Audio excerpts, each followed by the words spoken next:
Hey guys, it's Miss Dyer. This is your Salivary Amylase pre-lab. Please make sure that you follow the following procedure before we get started with the lab tomorrow. The first thing is you're going to need to read the lab first. So if you haven't already, pause this video now and go ahead and read all the parts of the lab, including the procedure. Second thing is I'd really suggest to have out your 2.3 enzyme notes so that you can reference all the different parts in the diagrams that we talked about in class. The third thing is it'd be better for you to complete the flowchart on a separate piece of paper before you finish this screencast as well. And then after the screencast, you can go ahead and answer the pre-lab questions on page 2. So I'll follow that. We're going to get started.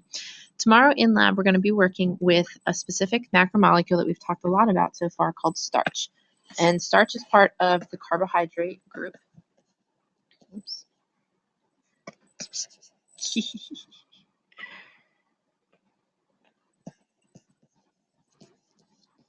And that it's made out of elements CH and O, and we use it for energy. So in our saliva, we make an enzyme naturally called amylase, and that's this guy here. Enzymes, remember, will either build or break bonds, and they help to lower the activation energy, and therefore they help reactions go a little bit more quickly. So this starch molecule is made up of different molecules called glucose molecules. So this is 1 glucose, 2 glucose, etc., etc. So what's going to happen is in your spit, you're going to produce many of these amylase enzymes. And when you produce them, they're going to start to break down the starch molecule. And if you notice right here on the enzyme, there are there's a spot called an active site. In that active site, that's going to be where the molecule of starch will fit perfectly into.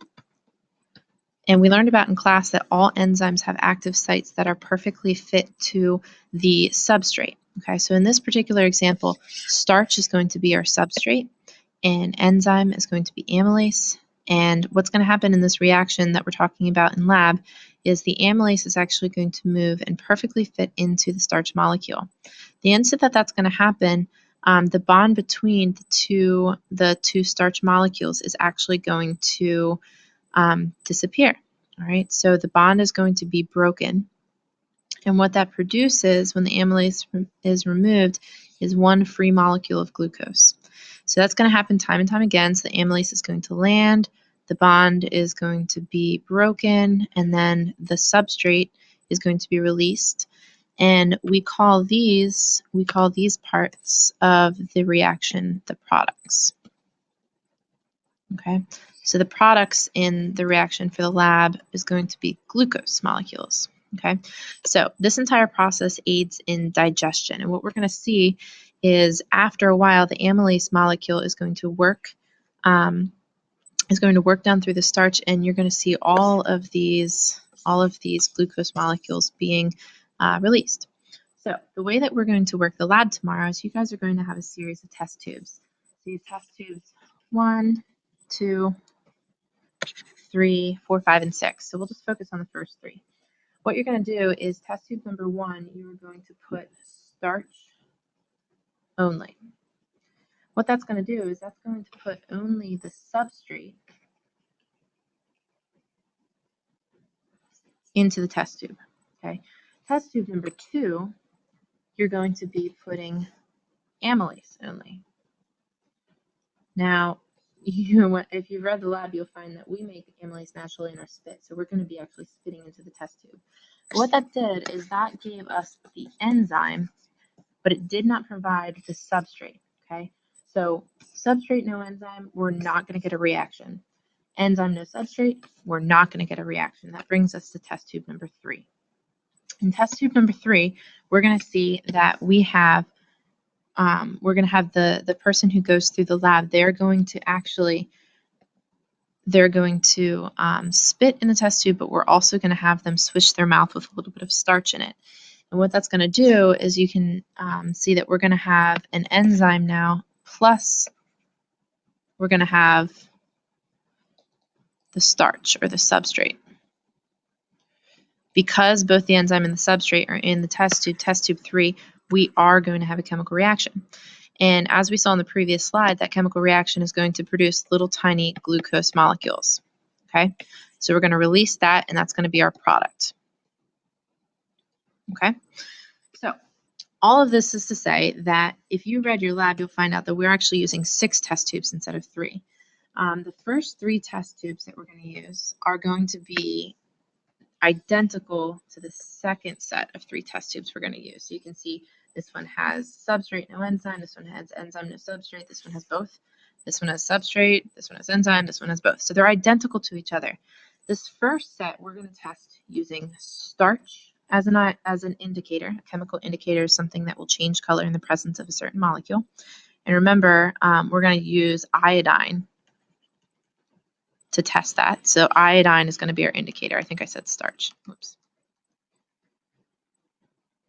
And the second test we're going to use is going to test for monosaccharides, and that's called Benedict's.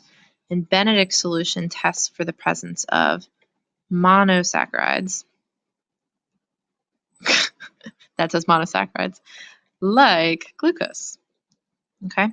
If you remember in our previous macromolecule lab, starch, if it is a positive test for starch, it's going to turn dark purple or black. Oh my gosh.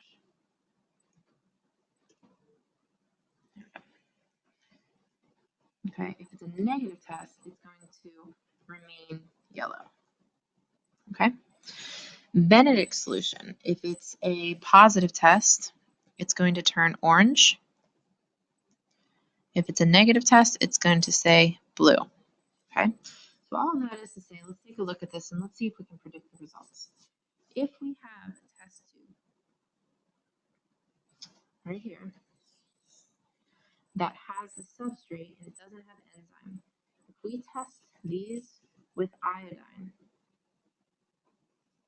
and we're trying to determine if it's going to have starch or not, you have to answer these questions now. Do you think that this is going to be a positive or negative test for starch? Go ahead and answer that question now. Okay. The next one, test tube 2. Is your prediction, if we have the enzyme but no substrate, we don't have this starch molecule, do you think the iodine is going to show a positive or a negative test? Third test tube, if we're testing iodine for the presence of starch, in this third test tube, we're going to have enzyme and we're going to have substrate. You have to decide whether or not you think we're going to have the presence of starch. Okay. For these, if we're testing Benedict's solution, you have to decide in this test tube whether or not you think there's going to be monosaccharides. So do you think that's going to be a positive or a negative test? In this test tube, only enzymes we put in there, is it going to be a positive or negative test? In this last tube, we put enzymes and we put our substrate of starch. So you have to figure out, is that going to be a positive test? So during our lab tomorrow, that's essentially what you guys are going to be doing. I hope you get excited because it's a pretty cool lab. We're going to be spitting in some test tubes. So look forward to it.